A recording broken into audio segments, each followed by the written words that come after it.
तो बिहार में इस साल के आखिर में विधानसभा चुनाव हैं और जब पिछले महीने नीतीश सरकार के मंत्रिमंडल का विस्तार हुआ था तो ये माना गया कि चुनावों की उल्टी गिनती शुरू हो गई है।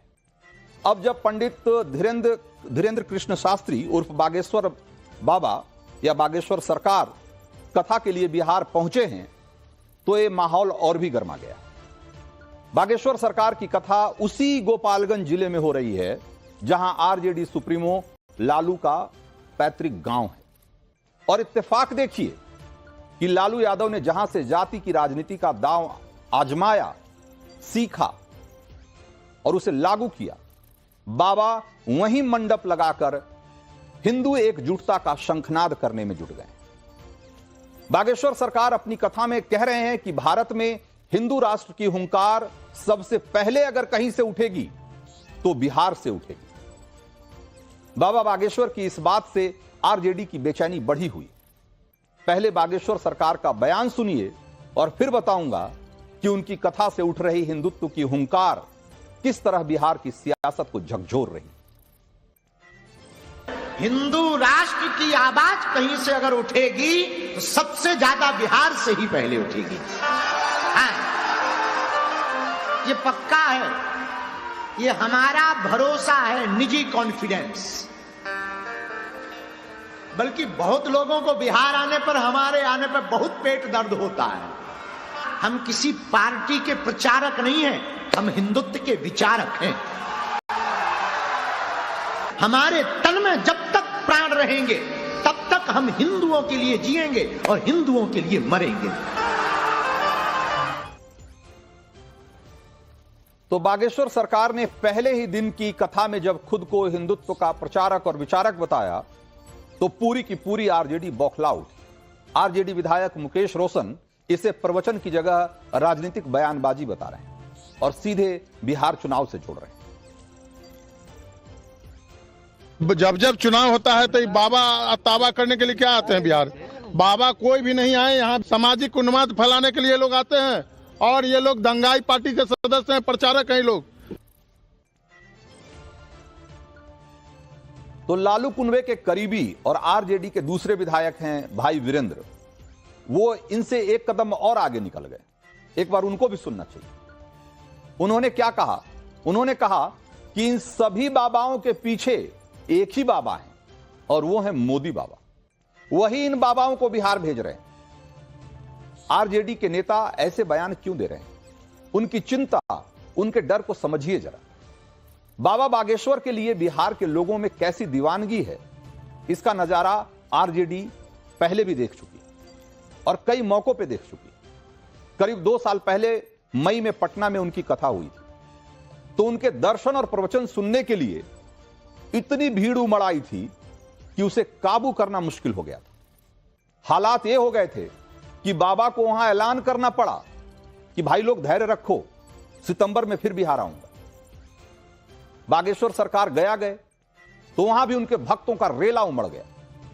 उनके आह्वान पर लोग हिंदू एकजुटता की शपथ लेते हुए देखे गए और अब गोपालगंज में भी वही माहौल बना हुआ है। और हमने आपको बताया ही कि गोपालगंज आरजेडी की वही प्रयोग वाली धरती है जहां से जातीय राजनीति की शुरुआत हुई और यही बात आरजेडी की चिंता बढ़ा रही है। उन्हें लग रहा है कि अगर बिहार की जाति आधारित राजनीति पर धर्म आधारित राजनीति का प्रभाव बढ़ा तो इससे चुनावी समीकरण बिगड़ जाएगा, बड़ा उलटफेर हो सकता है। दरअसल बागेश्वर सरकार के कथा पंडाल से हिंदू राष्ट्र की हुंकार ऐसे समय में गूंज रही है जब आरजेडी बिहार की सत्ता में वापसी के लिए जाति जनगणना को मुद्दा बनाने में जुटी, आरक्षण के खात्मे का डर दिखा रही है। आज आरजेडी लालू यादव के दौर के जंगल राज और भ्रष्टाचार के आरोपों से पीछा छुड़ाने के लिए बेचैन दिखती और उसकी टक्कर किससे? विकास के लिए डबल इंजन की गारंटी देने वाले बीजेपी से। और उसी के साथ अब बाबा बागेश्वर का तड़का। बाबा बागेश्वर जब हिंदू एकता की बात करते हैं तो आरजेडी को समझ में आ रहा है कि उसकी जाति आधारित राजनीति और समीकरण यह बिगाड़ कर रख सकता है। इधर बागेश्वर सरकार अपनी कथाओं में खुलकर कह रहे हैं कि वो तब तक नहीं छोड़ने वाले जब तक यहां के हिंदुओं को एकजुट नहीं कर लेंगे। बाबा खुला चैलेंज दे रहे हैं कि छेड़ोगे तो छोड़ेंगे नहीं। इनको भी हमारे बिहार आने से बुरा लगा हो और जिन्होंने भी जो भी कहा हो, सेम टू यू। आप हमें और रोकोगे, हम और कथा करेंगे। आप हमें और रोकोगे, हम यहीं मठ बनाएंगे।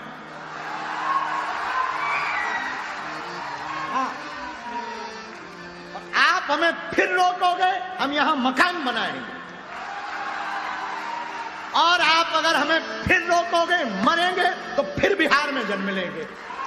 लो बताओ। इसीलिए भैया हम हमेशा बोलते हैं, छेड़ोगे तो हम छोड़ेंगे नहीं। तो बाबा बागेश्वर की बातों में एकदम खुला पैगाम है और उन्हें बिहार आने से कौन रोकना चाहता है, यह भी सबको साफ साफ दिखाई दे रहा है। आरजेडी का भरोसा जाति की राजनीति पर रही और इसी को साध कर लालू 3 बार बिहार के सीएम बने और अब इसी के सहारे अपने बेटे तेजस्वी को भी वो सीएम की कुर्सी पर देखना चाहते हैं।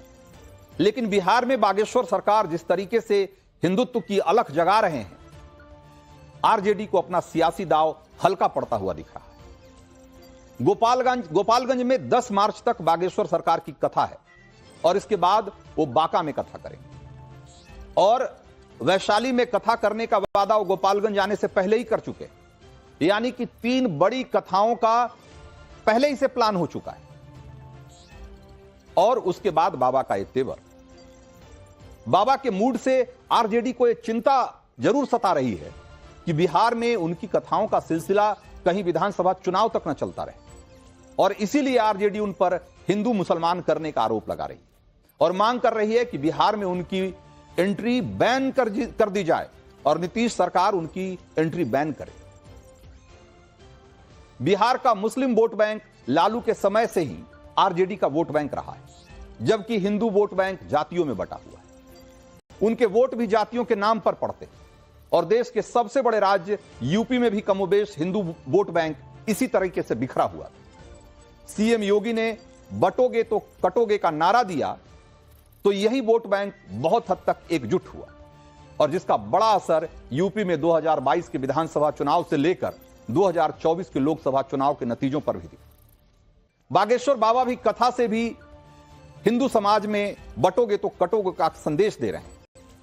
उन्होंने हिंदू राष्ट्र की बात की तो बिहार में लोगों को डर सताने लगा कि कहीं ऐसा तो नहीं है कि जिस तरीके से देश के दूसरे राज्यों में बटोगे तो कटोगे वाला नारा हिट हुआ है, बिहार में भी वो एक बार चल पड़े।